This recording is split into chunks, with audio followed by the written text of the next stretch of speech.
네. 그러면 이제 우리가 4-7절에 나오는 우리가 인덕턴스 그리고 인덕터에 대해서 우리가 살펴볼 텐데요. 그래서 우리가 전자기에서 정자기를 지금 보고 있고요. 이제 마지막 부분이 될 것 같습니다. 그래서 인덕턴스를 우리가 좀 살펴보고요. 개념에 대해서 살펴보고 이걸 우리가 유도용량이라고 얘기를 합니다. 유도용량이라고 하고요. 이런 인덕턴스를 가지는 그런 부품을 디바이스를 우리가 인덕터라고 얘기를 합니다. 이렇게 얘기를 할 수가 있고요. 그래서 그걸 우리가 설명하기 위해서 먼저 뮤추얼 플럭스를 설명을 해야 되는데요.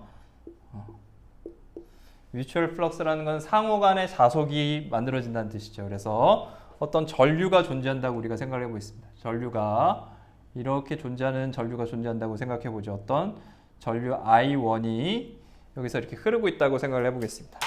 전류가 이렇게 흐르고 있어요. 이 도선에 이렇게 감겨져 있는 도선에 전류 I가 흐르고 있습니다.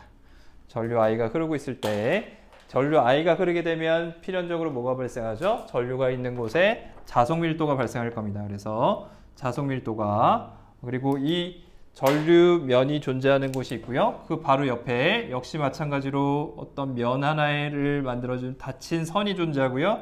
그 닫힌 선 C2가 존재해요. 이걸 닫힌 선 C1이라고 하고요. 도선 C1이라고 하고요. 닫힌 도선 C2라고 해봅시다. 그리고 이 닫힌 도선이 만들어내는 면을 우리가 S1이라고 하고요. 이 닫힌 선 C2가 존재하는 면을 S2라고 해볼게요. 두 개의 면이 이렇게 존재한다는 거죠.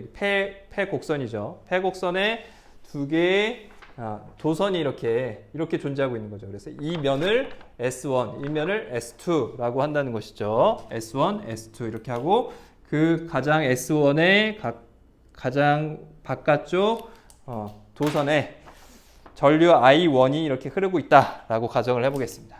전류가 흐르게 되면 필연적으로 어떻게 되죠? 도선 C1에만 지금 전류가 흐르고 있는 거예요. C1에 전류 I1이 흐르게 되면 어떻게 됩니까? 그러면 필연적으로 자속 밀도가 이렇게 만들어지죠. 자속이 생겨나게 됩니다. 그래서 B1 값이 이렇게 생겨날 것이고요. 자속이 이렇게 이 도선을 통과하겠죠. 이 면을 지나서 도선을 통과할 겁니다. 그렇죠? 이렇게 통과하는 자속들이 만들어질 거예요. 통과하는 자속들이 이렇게 만들어지게 될 겁니다. 바깥쪽 방향으로 나가는 자속도 존재할 거고요. 이렇게 만들어지겠죠. 이런 자속들이 존재하게 될 겁니다. 이때 우리가 자속 밀도 B1이 우리가 전류 I1에 의해서 만들어지게 되고요. 만들어진 자속 밀도 B1이 이 C2라는 도선을 지나는 이 면, 도선이 만들어내는 이 면에 열린 면을 지나는 전체 양을 그 자속 밀도의 총량을 우리가 파이 12라고 얘기를 합니다. 파이 12라고 하고 이거를 상호 자속, 즉 뮤추얼 플럭스라고 얘기를 할 겁니다. 뮤추얼 플럭스라고 얘기하고요. 얘의 정의가 S2를 지나는 자속 밀도 B1의 총량이에요. 총량을 우리가 이렇게 정의를 하겠습니다. S2라고 얘기를 할 수 있겠죠. DS S2를 지나는 여기를 지나는 총량을 B1이 만들어진 거에서 S2를 지나는 총량을 우리가 파이 12라고 얘기를 할 겁니다. 그러면 우리가 람다 12라는 걸 정의할 건데요. 람다 12는 이 도선이 한 번만 있는 게 아닐 수 있잖아요. 여기서 도선을 C2를 만약에 여기서 여러 번 감는다. 이렇게 한 바퀴 돌고요. 또 한 바퀴 더 돌려요. 여기서 한 바퀴 더 돌려서 권선을 여러 번 가서 세 바퀴 돌려요. 이거의 개수를 권선수라고 하면 이걸 권선수 N2라고 해보겠습니다. 이 권선수를 이 전체를 N2번 감았다. 한 번 돌리면 한 번이고 세 번 돌렸다 그러면 N2는 3이 되는 것이죠. 그러면 이 면 도선이 C2가 여러 번 돌려졌으면 그러면 면이 몇 개가 만들어지는 거예요? 그게 배수만큼 만들어지는 거죠. 그래서 이 파이 1, 2만 존재하는 것이 아니라 권선수의 개수만큼 그거를 뻥튀기 시켜서 어떤 값을 잡아줍니다. 그러면 람다 1, 2라는 것은 결국엔 람다 1, 2라는 것은 뭐가 되냐면 자속 밀도가 지나는 면을 둘러싼 도선의 총 길이나 아니면 한 번 돌아간 걸 권선수라고 했을 때 자속을 몇 번 만들어주느냐에 의해서 결정이 되는 값이 나오겠죠. 그 값은 결국에 뭐에 의해서 결정이 되는 거예요? 람다 1, 2라는 건 결국에는 소스는 뭐예요? 원천은 뭐였죠? 예, I1이었습니다. 전류 I1에 의해서 결국에 만들어지죠. 그래서 I1이 크면 당연히 커질 거고요. 자속의 크기는 커질 것이고 I1이 작으면 작아질 겁니다. 그래서 I1에 비례할 텐데 그 비례하는 그 상수값을 우리가 뭐라고 놓을 수 있냐면 L12라고 놓을 수 있겠죠. 그래서 L12를 우리가 뭐라고 얘기를 하느냐.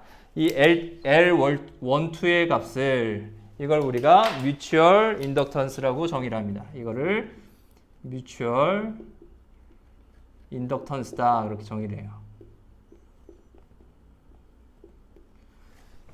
그래서 이거를 상호 유도 용량 그렇게 정의를 하고요. 그러면 L12는 어떻게 정의되는 거예요? L12라는 건 요 값하고 지금 같은 거죠. 그러니까 두 개를 놓고 L12를 구하면 결과적으로 L12라는 거는 어떻게 정의되는 것이냐면 L12는 우리가 구한 수식을 기초로 하면 I1에서 람다 1, 2를 I1으로 나눠준 값이 되고요. 그러면 N2에다가 얘 지금 상호 자속은 어떻게 되죠? 요 값으로 정의되는 거니까 I1분의 N2 그리고 우리가 S2에 대해서 자속 밀도 B1을 면적 분한 결과 그 자속이죠. S2 면에서의 자속을 N2만큼 권선수만큼 비례해서 커지고 I1만큼 나눠준 값. 그 값을 우리가 뭐라고요? 뮤추얼 인덕턴스, 유도 용량이다 라고 정의를 한다는 거예요. 여기까지 이해가 되셨나요? 자, 그러면 이제 우리가 이걸 상호 플럭스라고 얘기를 하고요. 뮤추얼 플럭스라고 하고 얘를 자기 자신에 대해서 우리가 설명할 수가 있어요. 자기 자신의 코일에 대해서 설명할 수가 있습니다. 이 코일 2가 아니라 하나의 코일에서 발생하는 인덕턴스를 우리가 셀프 인덕턴스, 그래서 자기 유도 용량이라고 하고요. 이것을 줄여서 그냥 유도 용량이다 라고 얘기를 해요. 그래서 지금 서킷 1과 서킷 2를 분리해서 지금 우리가 생각을 했는데요. 서킷 1과 서킷 2가 하나라고 우리가 가정을 해보죠.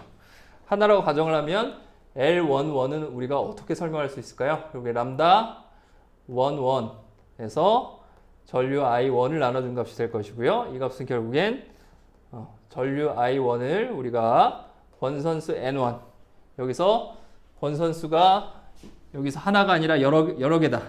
한 줄이 아니라 여기서 여러 줄로 주어진다 라고 생각을 하면 여러 줄이 주어진다. 이렇게 점점점 이 권선수를 우리가 N1이다 라고 하면 동일하게 N1이다 이렇게 정의를 할 수가 있겠죠.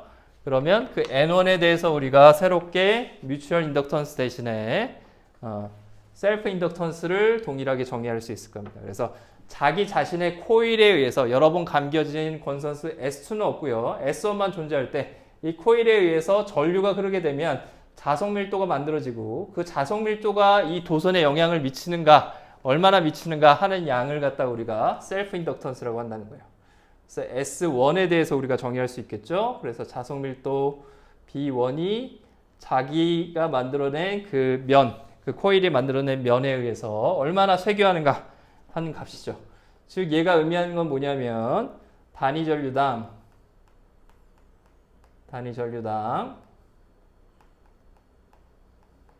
단위 전류라는 거는 I1으로 나눠줬다는 얘기죠. 단위 전류당 회로에 만들어진 회로에 쇠교되는 직각으로 지나간다는 얘기죠. 그 회로가 만들어낸 면을 직각으로 지나가는 걸 우리가 쇠교한다라고 얘기했습니다. 그래서 쇠교되는 자속을 표현한 게 결국에 뭐예요? 그것이 자기 유도 용량이 되겠죠. 왜냐하면 N1 권선수만큼 그 값을 갖다 더해줬다는 얘기는 뭐죠? 단위 전류당 만약에 이 권선수가 크면 어떻게 돼요? 면이 더 많아지는 거죠. 세교하는 양이 더 많아진다는 얘기예요. 그게. 그렇죠? 그 값이 여기서도 이 도선 면 하나에 대해서도 지나가고 한 번 권선수를 더 감았으니 그게 또 지나가잖아요. 그 값들이 배수가 돼야 됩니다. 그래서 총 지나가는 세교하는 총 자속의 양이 되겠죠. 그걸 우리가 셀프 인덕턴스라고 정의를 하고요. 이런 셀프 인덕턴스를 가지는 어떤 회로의 부품, 그런 소자를 우리가 뭐라고 하냐면 인덕터라고 얘기를 합니다. 인덕터라고 정의를 합니다. 그래서 인덕턴스를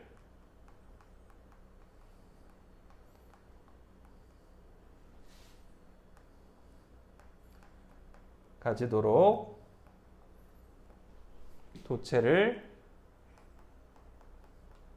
코일처럼 감아놓은 그런 소자를